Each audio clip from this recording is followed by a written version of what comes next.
हे दोस्तों, this is Mukesh. एक viewer है जिन्होंने मुझसे पूछा है, सर वैकेंट और एम्प्टी इन दोनों वर्ड्स में क्या डिफरेंस है? कहाँ पर वैकेंट का यूज करें, कहाँ पर एम्प्टी वर्ड का यूज करें?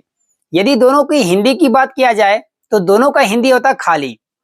खाली वर्ड के लिए हम लोग वैकेंट और एम्प्टी वर्ड का यूज करते हैं, लेकिन दोनों का यूज जो है अलग अलग कंडीशन में किया जाता है। कैसे, आइए वीडियो के माध्यम से जानते हैं। तो बात करते हैं एम्प्टी और वैकेंट की। दोनों एक एडजेक्टिव है।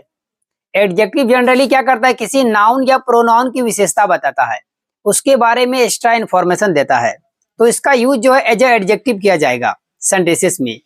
अब इसका सेंटेंस जो है हम लोग अलग अलग टेंसेस में देखेंगे और साथ ही साथ सिंपल सेंटेंस देखेंगे। टेंसेस में क्या होगा, वैकेंट जो वर्ड है इसको हम लोग वर्ब भी बना सकते हैं, जैसे कि वेकेट। वेकेट मीन्स होता है खाली करना।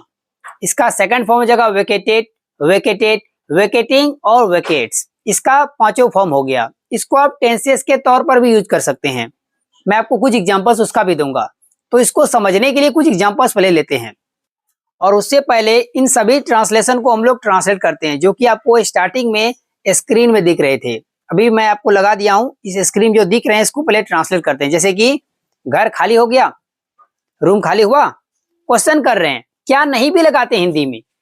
मान के चलिए मुझे कोचिंग में वीडियो बनाना है, तो मैं क्या कहता हूं, अपने छोटे भाई से कहता हूं, कोचिंग खाली हुआ क्या, या क्लासरूम खाली हुआ क्या, मुझे वीडियो बनाना है।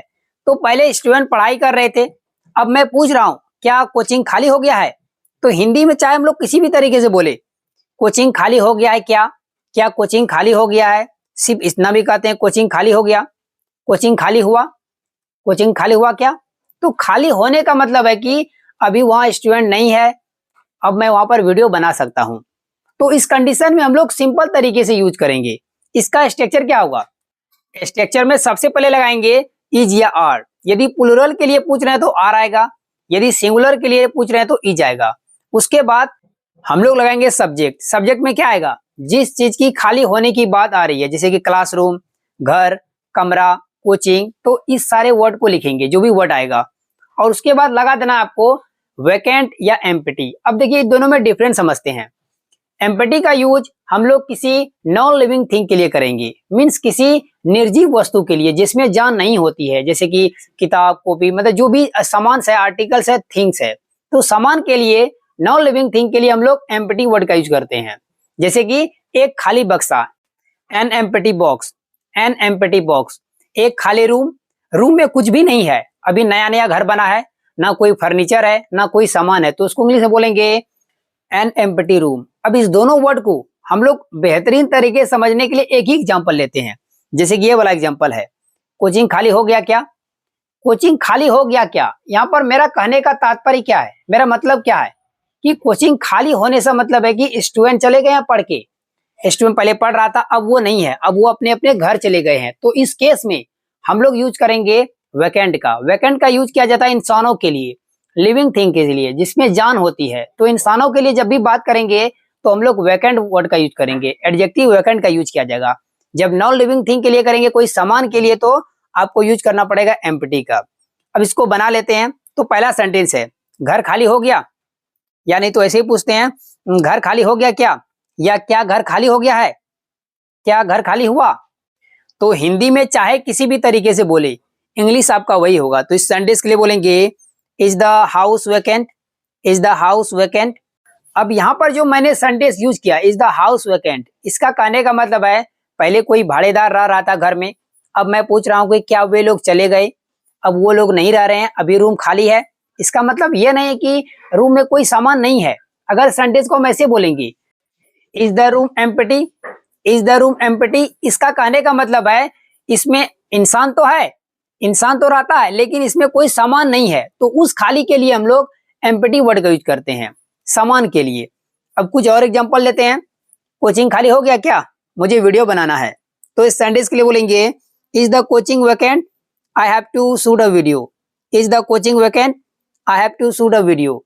तो इस तरीके से नेक्स्ट सेंटेंस लेते हैं, अभी कमरा खाली है, अभी कमरा खाली है। तो इस सेंटेंस के लिए बोलेंगे the room is vacant right now, the room is vacant right now. Next sentence, अगर इसको एज अ वर्ब यूज करना हो कि खाली करना, खाली करना को इंग्लिश में बोलते हैं वेकेट। वेकेट जैसे सेंटेंस लेते हैं, क्या उसने कमरा खाली किया, या नहीं तो क्या उसने कमरा खाली कर दिया। तो इस सेंटेंस के लिए बोलेंगे did he vacate the room, did he vacate the room. Next sentence, मैं कल कमरा खाली करूंगा, या चलिए बनाते हैं मैं कल घर खाली कर दूंगा, या कल मैं घर खाली करूंगा। तो इस सेंटेंस के लिए बोलेंगे I will vacate the house tomorrow, I will vacate the house tomorrow. I will को मिलाएंगे तो आई बनेगा। नेक्स्ट सेंटेंस, इसके लिए कितने सीट खाली है। कोई वैकेंसी है, कोई पोस्ट आया है, फॉर्म निकला है, तो आप बोलते हैं इसके लिए कितने सीट्स खाली है। तो इस सेंटेंस के लिए आप बोलिएगा how many seats are vacant for this, how many seats are vacant for this. Next sentence, 1050 seats खाली है, फॉर्म भर दो।